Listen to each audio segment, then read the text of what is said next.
A very warm greetings to all of our viewers and all of our participants in this, the online Asia Pacific Leadership Conference.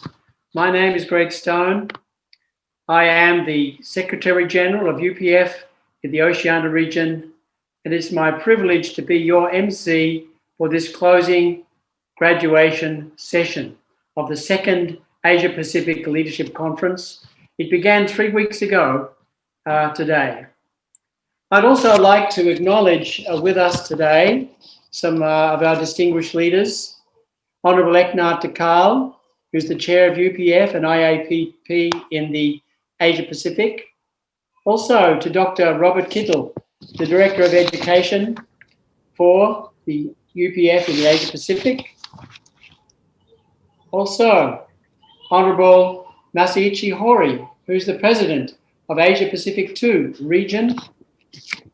Also, Mrs. Zahara McLachlan, who is Secretary General of UPF in the Asia Pacific. And also the President of Myanmar, the Chair of UPF Myanmar, Mrs. Grace Sin-Kak. So a big welcome to those dignitaries and also to all of our viewers. In this Asia Pacific Leadership Conference number 2, we have had 165 registrations from 17 nations from Asia and also from the Oceania region. And today it is our very great pleasure to honour and to celebrate the graduation of 33 participants from Nepal, from New Zealand, from the Philippines, Malaysia and Cambodia, all of whom have successfully completed the entire program. Others are continuing with their work and they will graduate in future sessions. So now we will hear the multimedia activities of UPF towards a peaceful world. Our presenter is the Honourable Eknath Takal. He served as a member of the Nepalese Constituent Assembly and Legislature Parliament from 2008 to 2012, and also from 2014 to 2017. In the Nepal government, he served as Minister for Cooperatives and Poverty Alleviation, and also as Minister for Peace and Reconstruction. He also is the chair of the Nepal Family Party and the convener of the South Asia Peace Initiative, as well as chair of Universal Peace Federation in Asia Pacific and the International Association of Parliamentarians for Peace, Asia Pacific. So please join me in welcoming Honourable Eknath Takal.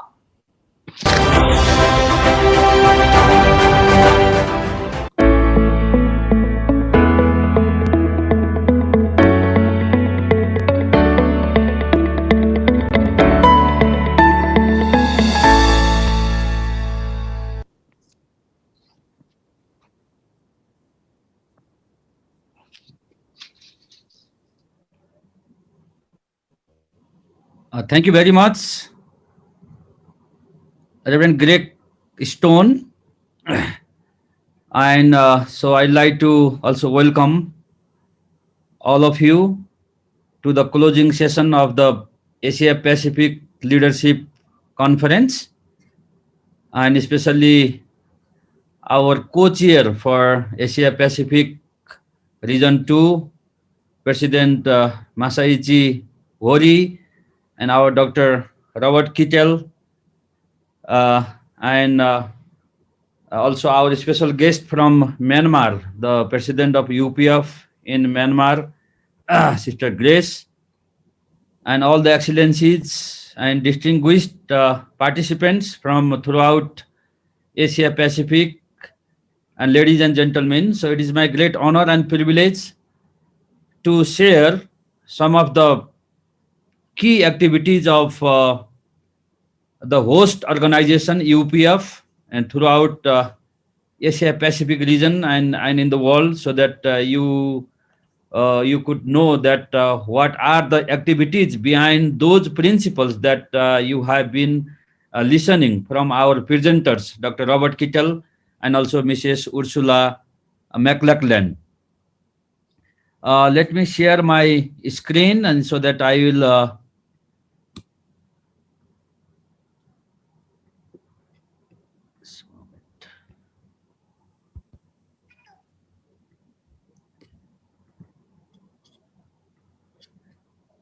I'll go through my presentation. Yeah, here we go. So I hope you can see this. So making the world better for future generation, multi-dimensional activities of UPF towards a peaceful world. As you know that Universal Peace Federation was founded to bring global leaders together from all walks of life in the quest for unified world of peace with justice. And it is a global network of individuals and organizations dedicated to building a world of peace in which everyone can live in freedom, harmony, cooperation, and prosperity. And it is a non-governmental organization and having general consultative status with the Economic and Social Council of the United Nations. We live in an interconnected world. The problems of one nation easily impact neighboring countries and regions. As a result, there is an urgent need for international dialogue and cooperation. Dr. Sun Myung Moon, known as Father Moon, and his wife, Dr. Hak Jahan Moon, known as Mother Moon or Mother of Peace, founded UPF and pioneered many peace activities for building a world of lasting peace. UPF work with many different organizations, the intergovernmental organizations, UN agencies, civil society organizations. To give you a few names, we have signed MOU with United Nations Alliance of Civilization, African Union, Global Citizen Forum, Global Council for Tolerance and Peace, and also Mr. Jim Rogers Holdings and Land Interest in Singapore. These are few organizations that UPF has been working throughout the world. And UPF's global initiatives, actually, we have so many initiatives. I will not be able to introduce all of them in this short period of time, but just to give some highlights. So I will be talking about these 10 various initiative I'll introduce during my presentation this morning. And also recent development in UPF is Mother Moon has established 7 different pillars of UPF. They are related with all different sector of the society. We have International Summit Council for Peace working with head of the state and government. We have First Ladies Association. We have Parliamentarian Association. We have Interfaith Association. Also, we have a Association for Academics, Association for Media, and also Association for Economic Development. So I'll show you some of the activities of these various associations. So one of the project of UPF is International Peace Highway and Bering Strait Crossing Project. This is building the International Peace Highway does more than just provide the world with a physical means of communication. The world can be completely united only when there is both physical communication and communication of heart. So this is the blueprint. So you can see here. Now this project is being promoted by Peace Road, the UPF volunteers and good wishes around the world. They are participating in these activities. Also, UPF founders proposed to establish an interfaith council within the UN system to promote interfaith harmony. This is also one of the initiative of UPF working with United Nations to revive and to renew the United Nations. And for interfaith activities, UPF has a long history with Middle East Peace Initiative, and also there are many peace initiative UPF has been pioneering, initiating throughout the world. We have South Asia Peace Initiative, already 20 series of conference organized in South Asia region, supporting Nepal's peace process, and also peace and development in various South Asian countries. This is the 9th South Asia Peace Initiative program. You could see in the picture there is there is a diplomats from 9 different countries mainly Nepal, India, Pakistan, Philippines, Korea, including the Foreign Minister of Nepal, who is presiding this event. And actually, UP have played the significant role in the success of Nepal peace process. We created the South Asia Peace Initiative in 2005. Since then, SAPI supported Nepal's peace process through a series of 20 conferences held in all different capitals of South Asian countries. We played a catalytic role by bringing all parties together in dialogue. In building peace, discussions must precede negotiations. We applies head-wing thought to bring left and right-wing ideologies together. Even in this picture, the current Prime Minister of Nepal during that time, Honorable Sushil Koirala, along with our international chairman, Dr. Yong, and other leaders, so they are joining the 16th South Asia Peace Initiative. Actually, Dr. Kittel and also Mrs. Ursula, they have been participating most of the South Asia Peace Initiative program. And this is just one among many initiatives of UPF in throughout the world. So this is the Northeast Asia Peace Initiative supporting the peaceful reunification of South Korea.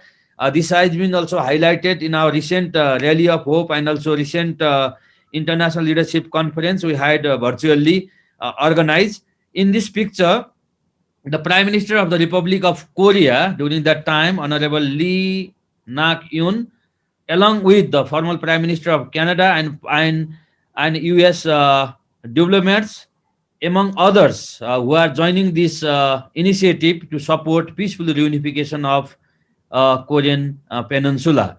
We have Balkan Peace Initiative in the Balkan countries. Many former head of the state and government, they gathered together, centering on this initiative. Another initiative of UPF is Ambassador for Peace.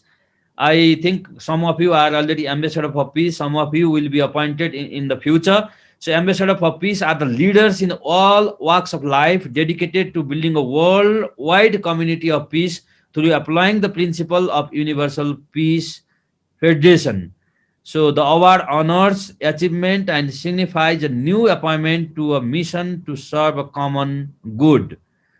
And another initiative of UPF is working with Family Federation to strengthening marriage and family values with the theme "The Good Families Gateway to Peace and Happiness." And also UPF, one of the program is Leadership and Good Governance Award. Actually, this is the award is presented on behalf of our founder, Dr. and Mrs. Sun Myung Moon, those manifesting excellence in the leadership, integrating professional excellence and practical wisdom with moral and spiritual principles. So there are many recipients, especially current and former head of state and government and other dignitaries throughout the world. Another initiative established by our founder is the Sunhak Peace Prize with the theme "Making the World Better for Future Generation." The award items are medal and a plaque as well as the monetary prize of US dollar 1 million. This is the first Sunhak, second Sunhak Peace Prize, first and second. This was the latest one in 2020. So every 2 years we have this award, and it is awarded directly by our founder, Mother Moon. In this picture, the former Secretary General of United Nations, His Excellency Ban Ki-moon, is receiving the award from our founder, Dr. Hak Jahan Moon. And as I mentioned before, that Interfaith Initiative is one of the UPF's flagship program supporting the peace and harmony among various faith and traditions. And our founder proposed to establish Interfaith Council in the United Nations, and this proposal is being taken positively with United Nations and also many sovereign nations in throughout the world. So now let me brief some of the summit series of UPF. We have we have a World Summit, we have a Regional Summit. We work with the government and civil society. Actually, we completed our summit series, regional summit series in Africa, Asia Pacific, Americas, and Europe. This is the first first Africa Summit 2018 in Senegal. It was co-sponsored by the Office of the President of the Senegal. Our founder is there with the President and Dr. Walsh and other dignitaries there. This is the second Africa Summit, which was co-hosted by the Nelson Mandela Foundation in South Africa. This is the Latin America Summit. It was organized in 2018 in Sao Paulo, Brazil. Again, many former head of the state and government, they participated the Latin America Summit. This is the Asia Pacific Summit, which was organized in our region.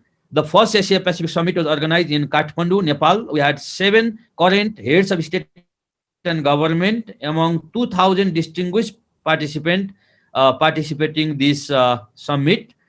And Mother Moon came to Nepal and was had a wonderful meeting with both the president and prime minister. Many religious leaders from throughout the world, they came, and Mother Moon, along with the state councillor from Myanmar, Her Excellency Aung San Suu Kyi, and also a prime minister from the royal government of Cambodia, Samdech Taicho Hun Sen, were among other dignitaries who spoke at the first Asia Pacific Summit in Nepal. We had 7 current head of the state and government, and we had another actually 12 former president and prime ministers and 5 speakers of parliament. Our second Asia Pacific Summit was held in Cambodia. It was co-hosted by the royal government of Cambodia. This is the meeting that summit was decided, centering on the prime minister of Cambodia, Samdech Hun Sen, along with other dignitaries, ICAP chairman, Excellency Jose Devenesia from Philippines, and other dignitaries were together. And then during this summit in Phnom Penh, Cambodia, we had dignitaries from 49 nations, many current and former head of the state and government, speakers of parliament, cabinet ministers, parliamentarians. They came. In this picture, Prime Minister of Cambodia, Samdech Hun Sen, and Mother Moon as a co-host of the summit, receiving the international delegates from 49 nations jointly. And so this Asia Pacific Second Summit was organized actually 2019. The first summit was 2018, second was 2019 in Phnom Penh. You could see here Mother Moon along with the Prime Minister of Cambodia is speaking. We had Vice President from Myanmar, Vice President from Palau, Speaker from Bangladesh, Vice President from Indonesia, the former President from Timor-Leste, and also Deputy Speaker from Pakistan. So during this summit, it was actually working together with the Asian Cultural Council, and we had a beautiful cultural performance from Cambodia, from Indonesia, from China, Nepal, Philippines, and also Korea. It was beautiful, integrating culture with peace and promoting really Asian values in throughout Asia Pacific. And our third Asia Pacific Summit was held in Palau. It was centering on First Ladies. It was held 2019 in December.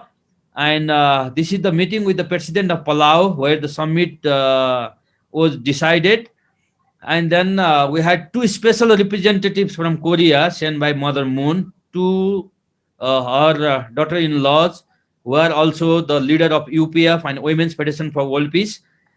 They, along with the current First Lady of Palau, Her Excellency Devi Remengesau, so they were the co-host of the summit, and we had various current and former First Ladies from Asia Pacific, especially from Oceania.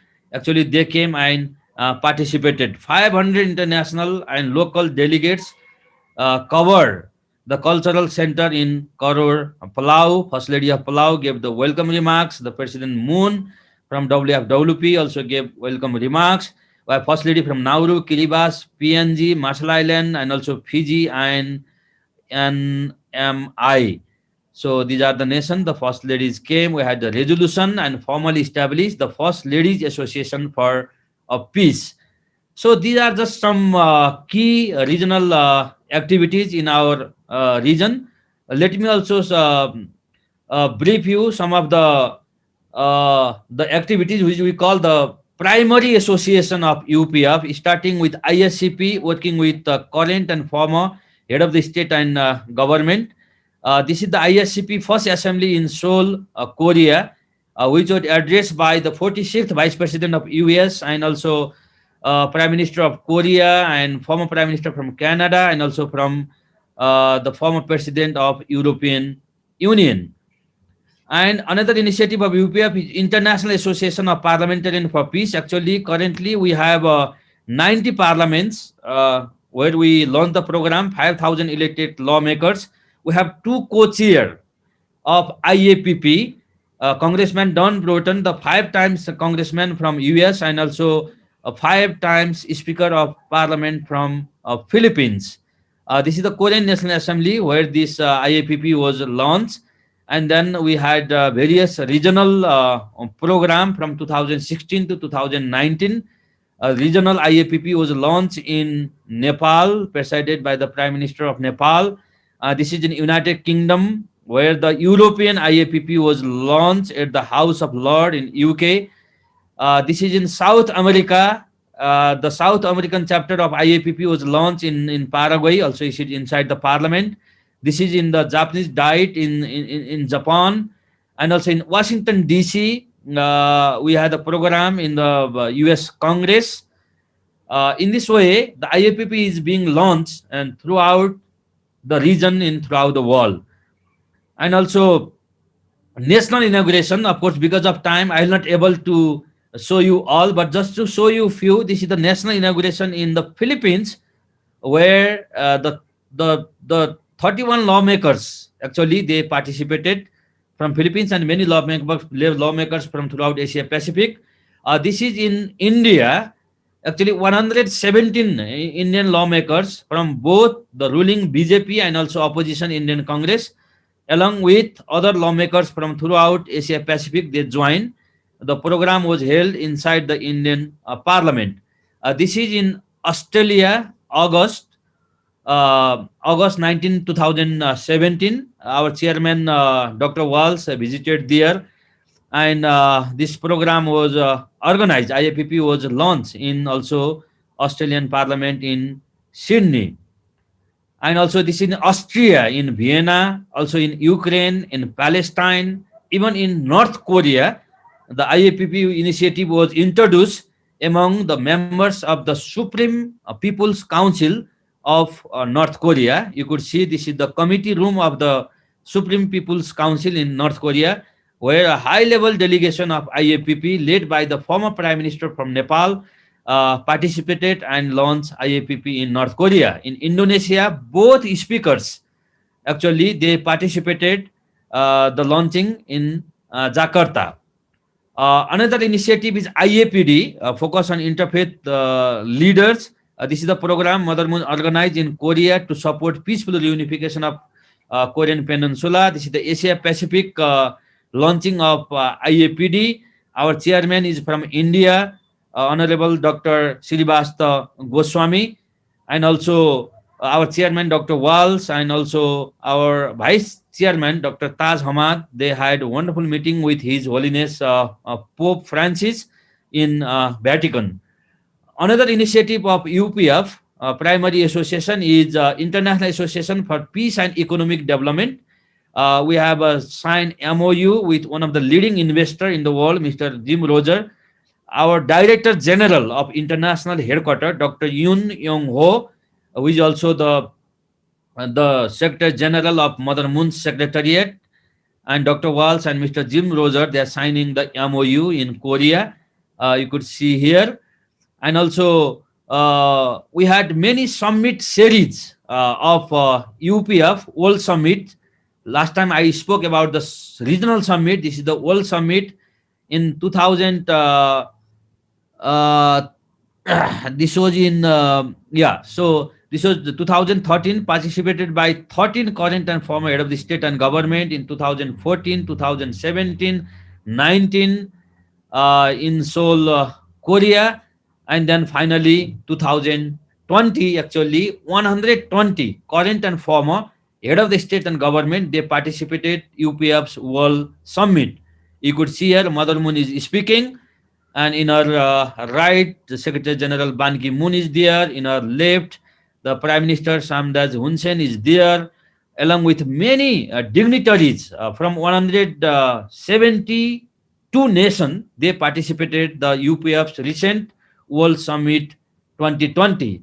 Former Prime Minister from India and Pakistan. They were among many distinguished former uh, former heads of government who participated the UPF's World Summit 2020. UPF didn't active only during the normal time, but even during the time of global pandemic, UPF has been organized various activities moving through and beyond the COVID-19. We had peace talk, relief program, virtual summit, and also virtual ILC program. This is the virtual summit we organized in Asia Pacific, building and running our nation in a post-COVID-19 world. Almost a million participants from 106 countries, they join our virtual summit organized by UPF Asia Pacific. And also during that time, we had a special session of first ladies. Again, five first ladies, they joined this summit. And we had, during this pandemic time, all UPF primary associations. I think for those who are new, difficult to know this name, but slowly you will understand. We call ISCP, IAPP, IAPD, IAAP, all these UPF primary associations, they organize virtual program, regional level, sub-regional level, and national level. This was in South Asia, organized by Reverend Santos, parliamentarian from South Asian countries. They participated. This is in Oceania, organized by Reverend Utaka and Reverend Greg Stone, parliamentarian from Australia, New Zealand, Fiji. Actually, they participated also Marshall Island. This is academic association, IAAP, also in Oceania chapter. This is IMAP in Asia Pacific level, organized by our Dr. Robert Kittel, who is also the coordinator of IMAP for Asia Pacific. We have media leader from many nations, Philippines, Cambodia, Australia, India, Nepal, many various nations. Also our chairman of Washington Times, Mr. Tom McDavid, he was one of our speaker. We do also have our UPF chapter also having some relief activities during this pandemic time. And this is the ILC program, Asia Pacific UPF organized. Actually, two ILC we organized. This is the first one, UPF Asia Pacific, including UPF Korea and UPF Japan. We joined together and we organized this program. We had 2 days program, again with various session, with various centering on primary association of UPF. We had, this is the centering on ISCP, the former president from Sri Lanka and also from Kiribati, former vice president from Nepal, former prime minister from Timor-Leste, and also former minister from Japan. They were the speaker in the ISCP session. This is the interfaith session. The various distinguished interfaith leaders, they participated. This is the recent ILC, which was organized actually to commemorate the 70th anniversary of the Korean War. Again, we had many scholars who participated as the speaker, and also many participants from throughout Asia Pacific region. They participated this ILC, especially those scholars and also Korean War veterans. They spoke. Here is the chairman of UPF Thailand, General Tersak Meron. He gave wonderful speech as one of the war veterans. And also we had a Rally of Hope. We already have 3 series of Rally of Hope. UPF attracted actually many current head of the state and government who were our honored speakers in our Rally of Hope. This is to support the building the unified world of peace. 3 series of Rally of Hope already we organized, and 4th series of Rally of Hope we are expecting to organize on December 28th. So basically further information we'll give you later so that all of you will be able to to participate. In this way, actually, through these various initiatives, UPF and its global undertakings are significantly contributing towards building a peaceful world of interdependence, mutual prosperity, and universal values. We invite you to join and contribute to this great venture. So together we can. One more time, I really appreciate all of you who participated and who are graduating today, and also who will continue to graduate, and also uh, our guests who are joining with us to encourage our ILC participant. Thank you so much. I conclude here. Reverend Greg Stone, please. Thank you so much.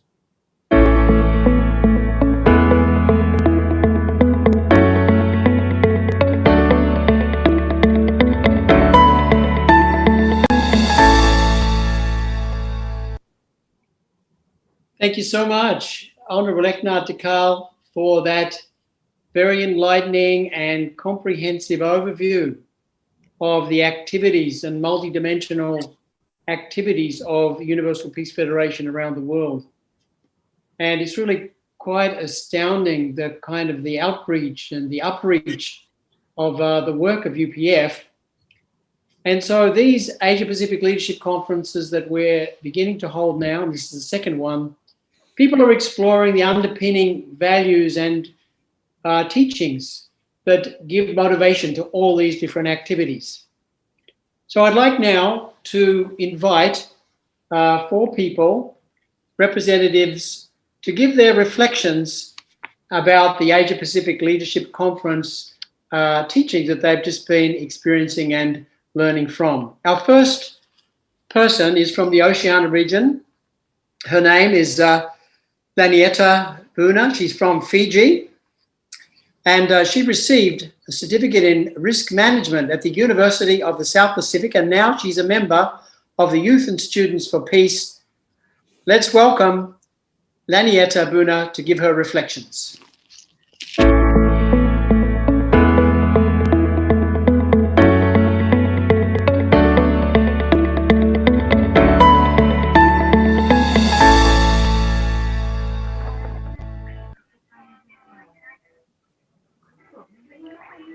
Thank you.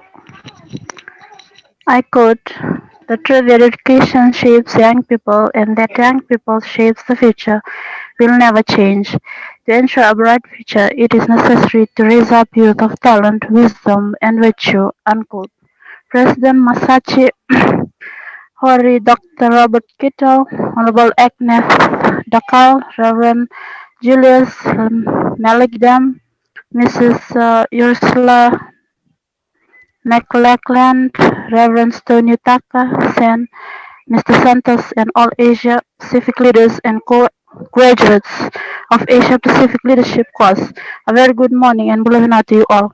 It is an honor to be a member of UISP group and also to share my reflection with you. After watching all the videos with different lecturers, I've learned so many different interesting and important things that as humans should learn. In this course, my favorite lecturer is Dr. Chang Sik Young, Regional Group Chairman,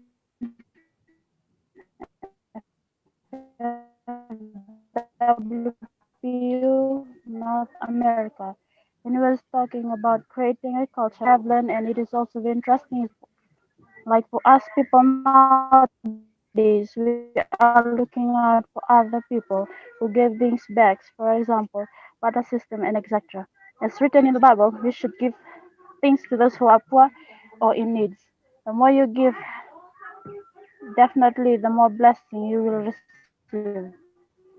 There is one question that is so that we can live a better life and also for the people in the future. Nowadays, people are not taking care of our world or the God's nature. There is a lot of deforestation, pollution, and etc., which leads to changing of weather pattern, climate change, global warming. When we as a human taking care of our nature or the world, like Father Moon said, living for the sake of others, there will be no problem and our future or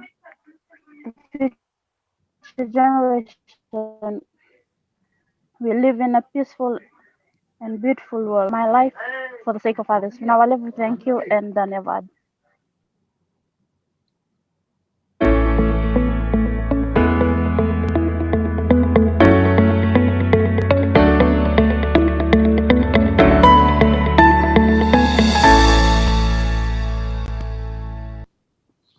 Thank you so much, Lanieta. That was a lovely reflection from you. And it's really good to see the positive impact that it's been having on your life. Thank you so much. Our next reflections we'll be hearing from Bishop Samuel Sharma, all the way from India. Bishop Sharma is director of the West Bengal Evangelical Church. Please join me in giving him a warm welcome.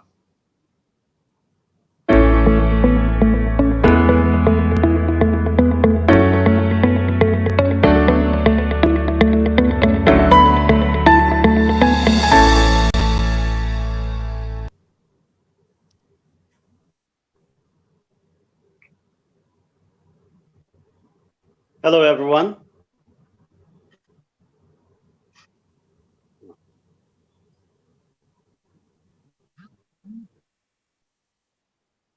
Hello, everyone. This is Bishop Samuel Sharma from West Bengal.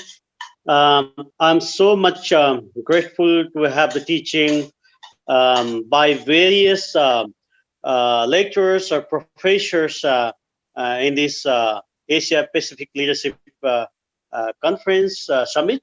But few things have been very, very important, and I really love that. And the first thing is the importance of marriage and family for the society by Miss Ursula. That is the first priority as what I learned, that we have to start from the family. The first thing have to start from the family. Family is the first. So she have been teaching it very well, and I really like it. And I'm so much thankful for the teaching that has added me something extra. It have given me extra impact, and I'm so much grateful for Mrs. Ursula for this teaching. And second thing is the role of the family in nation building, and role of the family in nation building. So nation building for peace by Dr. Robert Kittel, and that is very wonderful, because as a person who are building peace for the nations, peace have to start from me, with me, so that it will go beyond me, and we can reach the nations, and we can globalize it. And that's really wonderful teaching. I am sure that this teaching will be carried out throughout the world, and especially where I'm here, I'll be starting to teach these things to our people over here. We are so much grateful to every one of you for this special time, for this precious time that you have given to us, and we are so much blessed. Bless you, bless everyone, and have a wonderful time. And thank you for all these important lessons that you have imparted to many people around the world. This has really helped us to learn more and to have peace within the family and in our society. Thank you so much. God bless you.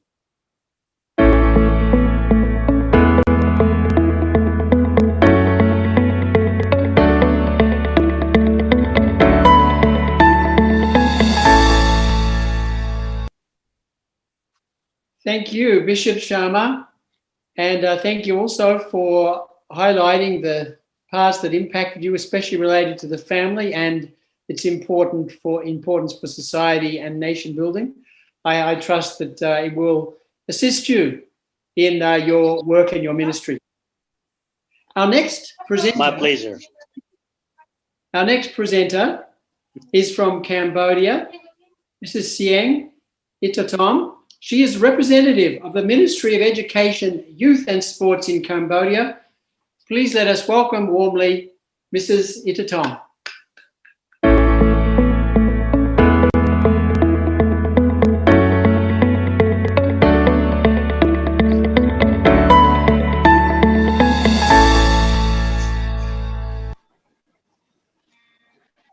Dear Robert Kittar, and President Dunkley, President Hori, Mrs. Margaret, and Julia, all leaders from UPS Asia Pacific.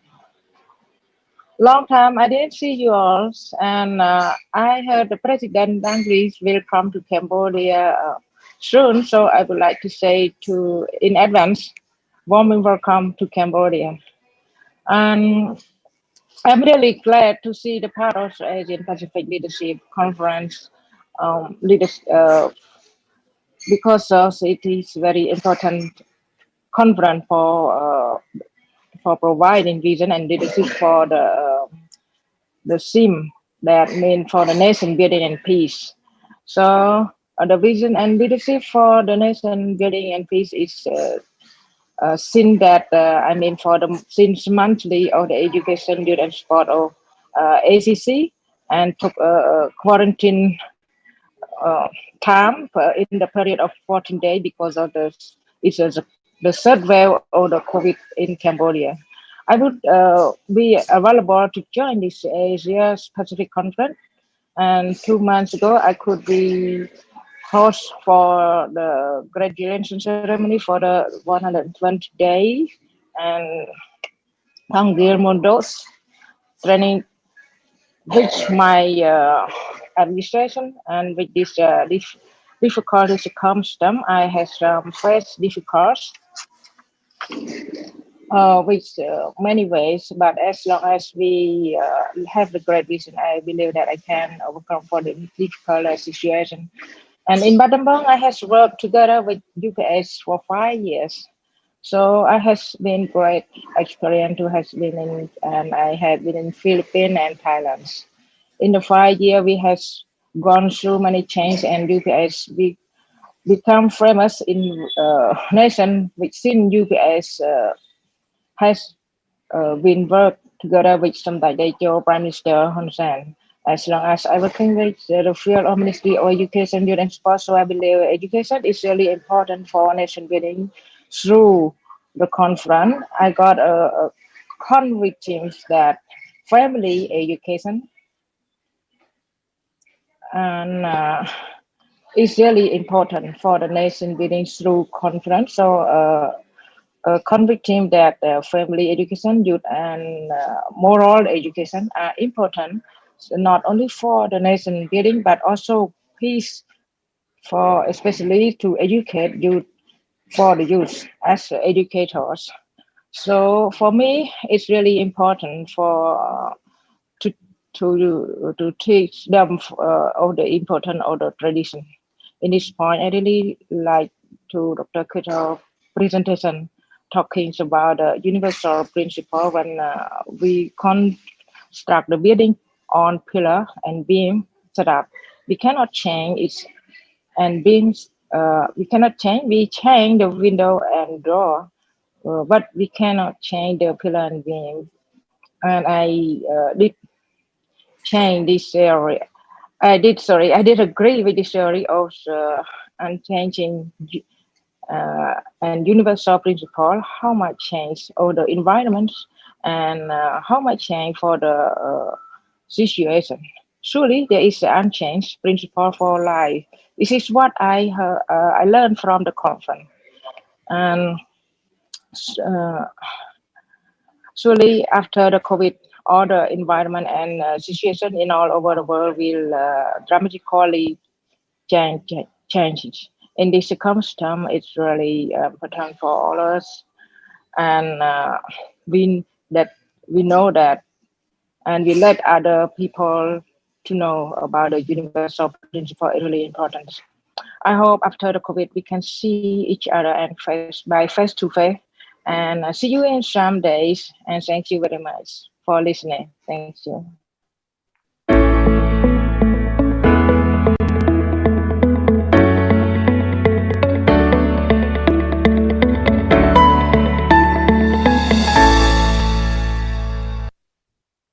Thank you so much, Excellency Tom, for your reflections. And it's good to hear that the concept of the pillars and the beams, famous to Dr. Kittle, were also impactful for you with regard to universal principles and how you can use them in the education system in Cambodia. Thank you.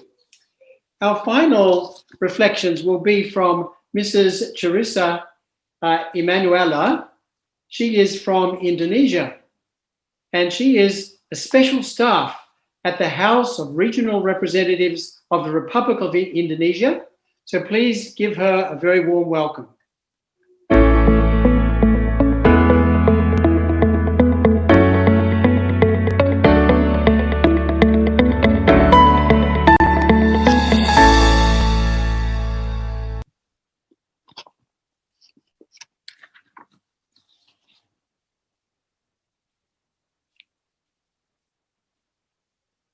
You might need to unmute. So sorry. Dear ladies and gentlemen, Chairman and General Secretary of UPF International and Asia Pacific, Vice Chairman and General Secretary of UPF Indonesia, and all APLC Batch 2 participants, my name is Carissa. I am a student at the Faculty of Law and now work as a special staff in the Office of the Regional Representative Council of the Republic of Indonesia. As we all know, peace is a necessity for every human being in this world, including in Indonesia. Peace is not a situation that can just happen. Peace must be aspired to. Peace must be fought for. Peace is the right of every human being as a noble creation created by God. For me personally, peace is a commandment from God to live in peace with everyone. This order is also a call to make efforts to bring about this peace. As a young generation, I realized that being a peacemaker is not something easy. It takes a correct understanding of the meaning and the essence of peace itself, and then living it before carrying out the obligation to live in peace, in true truth, values as God wants, and aspires to every human being. Ladies and gentlemen, through the Universal Peace Federation Asia Pacific Leadership Conference, I learned some basic things that everyone should be able to do too. One of the main values that I learned from the UPF APLC is how the responsibility of every human being to bring about the peace in all aspects. One of which is the existence and role of every human being as a spiritual and social being that starts with ourselves, our families, our educational institution, and in society. But apparently, that was not enough. In my opinion, as a young generation, as a student, each of us needs an example in building peace. We must do what we say and believe about peace.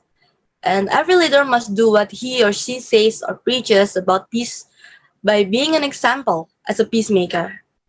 Every young person should also take responsibility and carry out a peace movement wholeheartedly, starting with simple things, especially how to have sustainable, peaceful effort that can develop a better quality of life. In essence, let's be peacemakers with our hearts.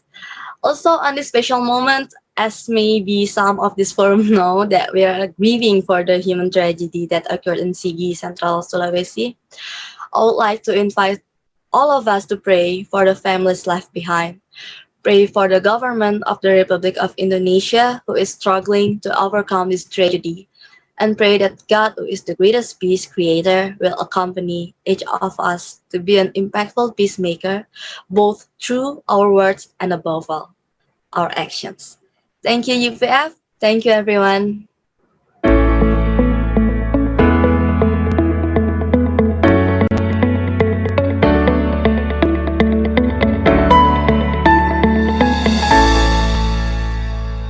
Thank you so much, Charissa, for those heartfelt comments, and also for mentioning about the importance of prayer for the tragedy that occurred recently in Indonesia. And let's hope that the APLC content can empower you to be an even more powerful peacemaker. Thank you so much.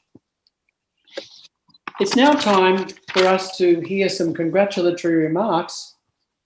And our first congratulatory remarks are from Mrs. Grace Swezin Tak. She's the Managing Director of Communication Services Group Company Limited, and she's also the President of UPF in Myanmar. So please join me in welcoming Mrs. Grace Zintak.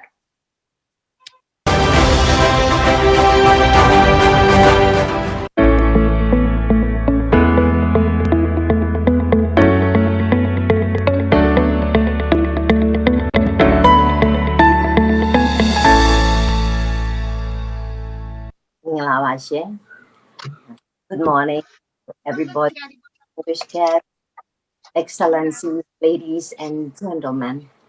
Thank you so much for giving this opportunity to voice out on behalf of Myanmar to congratulate all those participants. It is an honor for me to represent the members of UPF Myanmar who are working in various sectors, implementing peace process at individual level as well as community and national level. Congratulations to all those brilliant organizers and participants across the globe. We've learned a lot from the respective leaders of those regions, help us to see from various aspects. It was a great gathering and maintaining the momentum of all our motivations towards peace. I could see the trend and I could feel the unity under the umbrella of UPF. Upon completion of every event, I always wonder what will be the most effective process to operate in ground level in our respective country. I do strongly believe that promoting peace has various components involved. Among those components, willingness to creating the meeting point is playing pivotal role. That willingness is based on the mutual trust. Art of creating the meeting point is like clapping hands. Be in harmony. Harmony can create by mutual effort without any vested interest. The ultimate goal is to create the elixir by narrowing down the gap between the two players. In order to narrow down the gaps, we need to identify the qualified moderator who digests the situations of both sides and who could identify the effective approach. It is obvious that the most challenging part is to identify the quality moderator and its approach. I do sincerely believe that UPF is the quality moderator for us. With the initiative of ILC, participants could design and move forward the peace process in our beloved Earth. I wish you all my best and stands up for the next move. Thank you for your attention.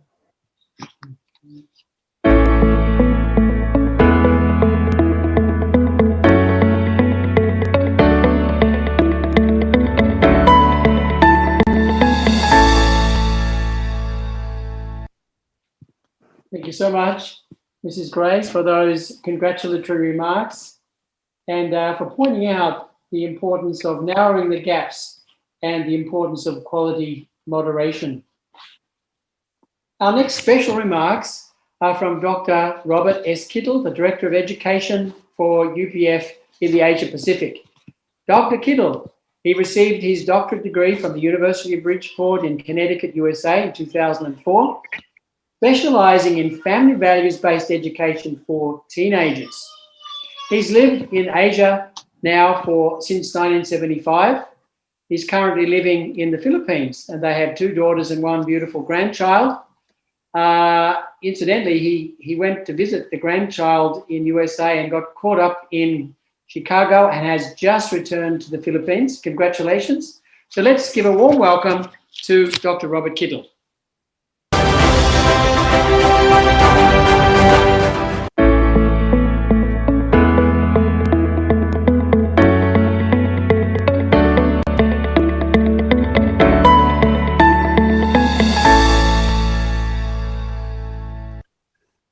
Respected leaders who have been introduced and spoken already, fellow educators, presenters for the APLC, students, and the graduates of the second batch, those who gave reflections, our guests, and especially the IP staff from the Philippines who put together the platform for our educational APLC course and who are behind the scenes working to make this graduation ceremony live and smooth. Thank you.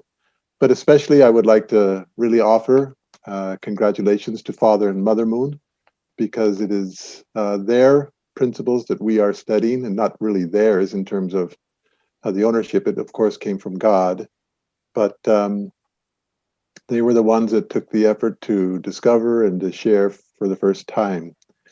I would like to look at the basic concepts of where we are going. We are here at the graduation meeting. This is December 5th, and we've been 3 weeks into the educational program. Again, congratulations to those who have completed and to those who are continuing to study and will complete in the near future. I'd like to share with you a little bit about the evaluation, your reflections and evaluations during the program. We designed the 7 questions that were asked. That was the Likert scale, the 5-point Likert scale that you had seen, based on the Republic Act of the Government of the Philippines. We did so because we need a model. And once we get this model in place into the educational system, then it can be duplicated very easily. But the first model is difficult. This Republic Act was called Good Manners and Right Conduct, and it consisted of a House Bill 5829 and a Senate Bill 1224, which addressed the primary and secondary educations, asking really, or mandating that the government put in place K-12 education 1 hour a day for 12 years. The beginning point of that policy says that the state recognizes the vital role of youth in nation building and promotes and protects their physical, moral, spiritual, intellectual, and social well-being. We read through this legislation and we selected 7 areas that we wanted to measure. And they are building a patriotic spirit in youth. Number 2, developing an inherent human dignity and value. Number 3, accelerating social progress and human development. 4, uplifting moral, spiritual, and social well-being of students. 5, promoting universal values education. 6, advocating the role of parents in moral development of children. And the last one, 7, demonstrating the importance of marriage and family. These are the results that we had. They are very encouraging. I'll go through them. This is the pie chart where 66% of the graduates said the program was excellent. That was the highest record. The next, very good. Number 4, they gave 23%, and 11% said it was good. No one said it was poor or fair. These are the 7 questions that we were monitoring, again, so that we can take this result and then approach the government of the Philippines to get a character education program implemented in public education. You'll see at the bottom the percentages, and I was very encouraged that if you look at the 2 highest scores, very good or excellent, 89% of the graduates said they felt the program was of this quality. Equally important, and maybe more important, no one felt the program was poor or fair. That's important because if we want a public program in the schools for our children, then if people are critical of that, that will kill it immediately. So we are very encouraged by this. Actually, they are quite similar to what we had in the first batch. So when we combine the 2 together, we will have a very powerful record with which to approach the government. The one question that got the highest rating was the first one. It got 80%, excellent. Did you feel this education curriculum could foster a healthy national pride and patriotic spirit in people, especially youth? And 80% said yes. This is extremely encouraging. It's extraordinary, to be honest with you, because we want really to have an impact on the young people, and we feel that we have that capability to do that, especially given the broad spectrum of students and graduates from so many different countries, so many different cultural backgrounds, so many different cultures and religious backgrounds. We are very happy to see that. One thing that I learned while doing this program, putting this program together, when we read the Senate bill, Comprehensive Values Education, it said this: in recognition of the natural and primary right and duty of parents in rearing of the young for the development of moral character. To me, this hit me like, I don't know, like a brick in one sense. And then I realized this is very important. When students of today become adults, it is important that they are able to help develop a moral character in their children. It will be their primary right and duty when they become parents. In fact, it's everybody's goal. The Universal Declaration of Human Rights affirms that, quote, the family is the natural and fundamental group unit of society. So this is something that I learned during this time. The final outcome of values education is that students become, well, what is the purpose of values education? Should they find a good job? Well, should it be they make a lot of money? I'm not so sure. Should it be they become famous? Should it be that they become really smart and get recognition in terms of, oh, I have a PhD? No. These are goals in terms of education to be smart. Yes, we want them to get a good job, make money, and contribute to society, but those are not the goals of moral education. Education to be good, it has a different goal. And that's universal. We talked about that in our education already. So the final outcome of values education is that students become good parents, because it will be their primary right and duty to raise the moral character of their children. So we all should become good parents. This is an amazing, for me, it was kind of like a light that went off. So we've seen this before, the pillars and the beams, living for the sake of others, the dual purpose, where we have a public priority, and the pair system, where a man and woman together share equal value and create the institution of marriage. And in that, we honor these two fundamental concepts, the institution of marriage. I want to share with you something that Honorable Eknat mentioned, that UPF has 6 primary associations: heads of state, lawmakers, business executives, educators, media, and religious leaders. In addition to that, there are 2 other institutions affiliated with UPF, and that is the Women's Federation and the Youth and Students. What if, here is the key point, each of these has a unique contribution. The goals should be the same. We all need families that are good, healthy, loving, stable families. We have different ways to participate.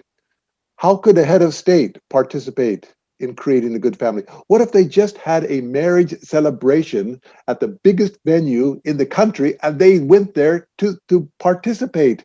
That would be front page news in the next day. Lawmakers, they could make laws that support the institution of marriage and the tax codes. The business executives.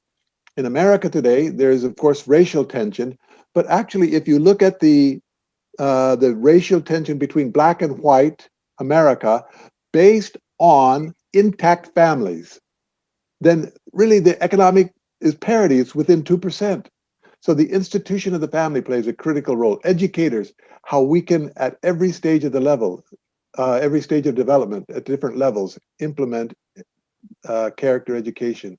Media people can promote marriage and family, not only in the print media and online, but even in the entertainment industry, and religious leaders. Let us work together to really bring this institution of marriage and family in every sector of society. And you have some homework.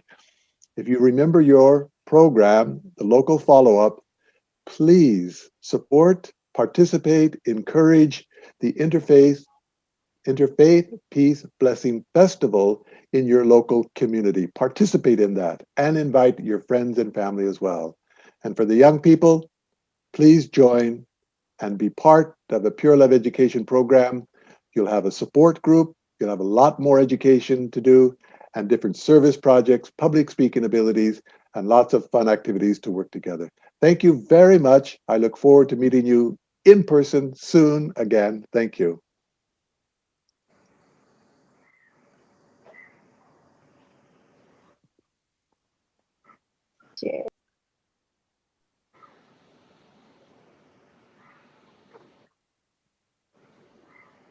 Thank you so much, Dr. Kittle, for those very heartwarming remarks, and also outlining the importance of the values education programs and the connecting point between all the different subgroups of UPF, and also for highlighting the ongoing programs that are coming up.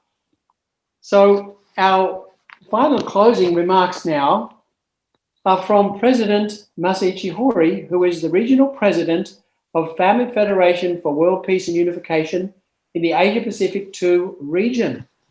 President Hori studied in Korea from the age of 12 years. He graduated from Sun Moon University, the School of Theology, in 1994, and then in 2001 he graduated from the Unification Theological Seminary in New York State, USA, with a master's degree in theology. He did many activities and responsibilities based in Japan for the movement, and in 2018 he was appointed as the Vice President of the Family Federation for World Peace and Unification in Japan, and this year he was appointed as the Regional President for Family Federation for World Peace and Unification Asia Pacific II, which comprises some 20 nations. He and his wife, Mrs. Moriko Hori, have 2 children, 1 son and daughter. Let us give a very warm welcome to President Masiichi Hori to give his closing remarks.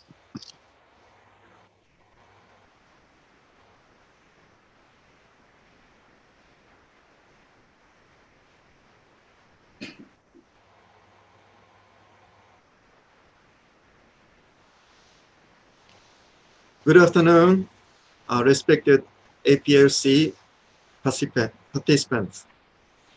As UPF Asia Pacific Regional Co-Chair, I would like to extend my greetings to all the participants. Everyone ran the various courses for about 3 weeks. As closing remarks, I would like to share 3 points. First, today, learning universal value is essential. Already, as Dr. Kittle mentioned, he pointed out the goals to learn universal values is to be good parents. The 20th century, the last century, was a time of World War and Cold War. Including the Cold War, there were 3 world wars. In the beginning of the 21st century, many of us expected to be free from the horrors of the war and the end of humanity. However, that wish was not fulfilled. There are many conflicts and the war still goes on. Why?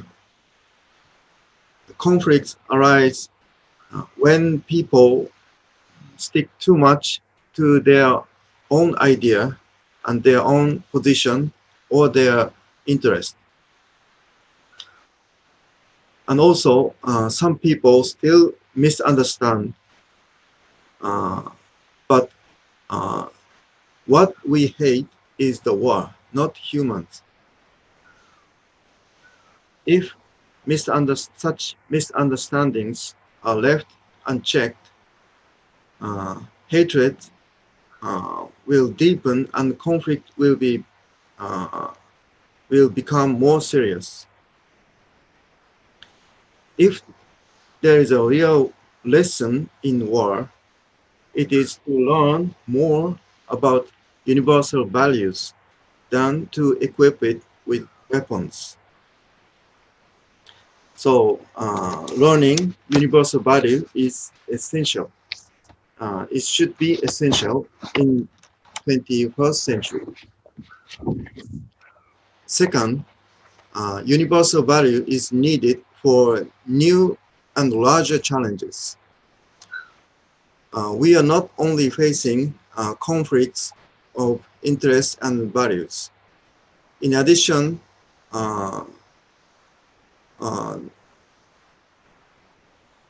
recently, the new challenges such as environmental pollution, resource depletion, and climate change, and COVID-19 are added. The need for universal values is increasing as our common foundation for living in the 21st century. Third, a universal value is more than just recognition. It promotes concrete activities that change people's lives. The world is made up of many countries, of diverse traditions and cultures and communities. In order to achieve world peace, it is more important for these countries to cooperate while respecting our universal values. In reality, each nation operates on its own thought and interest, so that even United Nations may not function well. Therefore, I think the role of UPF is very important today. I would like to move forward with steps of peace building together with everyone who has learned universal values. Thank you very much.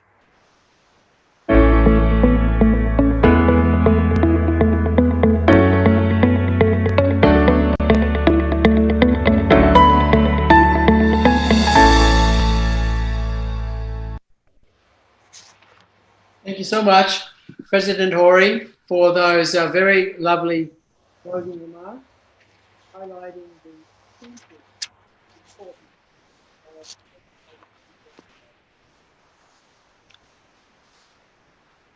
so now it's time for us to conclude our graduation session of this, the second Asia Pacific Leadership Conference.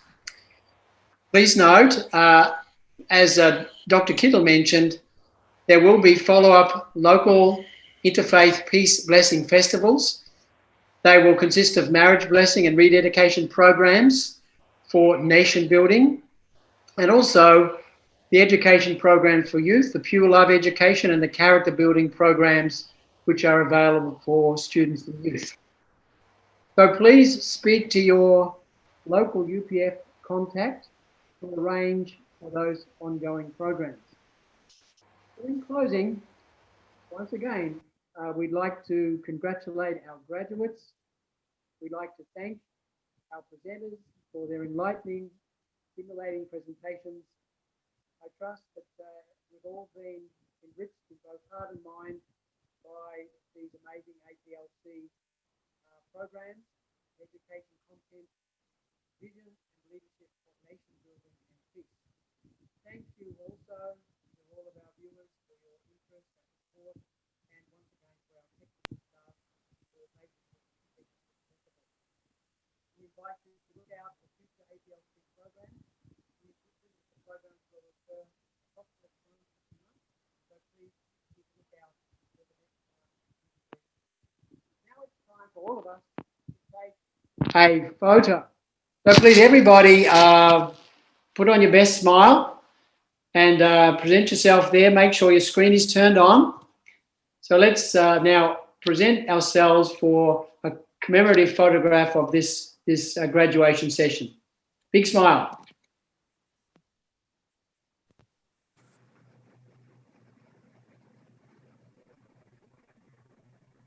Okay, I hope that's been done. Okay, so thank you everyone once again. It's been a great graduation session. So please tell your friends, please tell your family members, please tell your colleagues about the APLC. It's powerful and stimulating and valuable content related to addressing all of our concerns today and building peace in our world.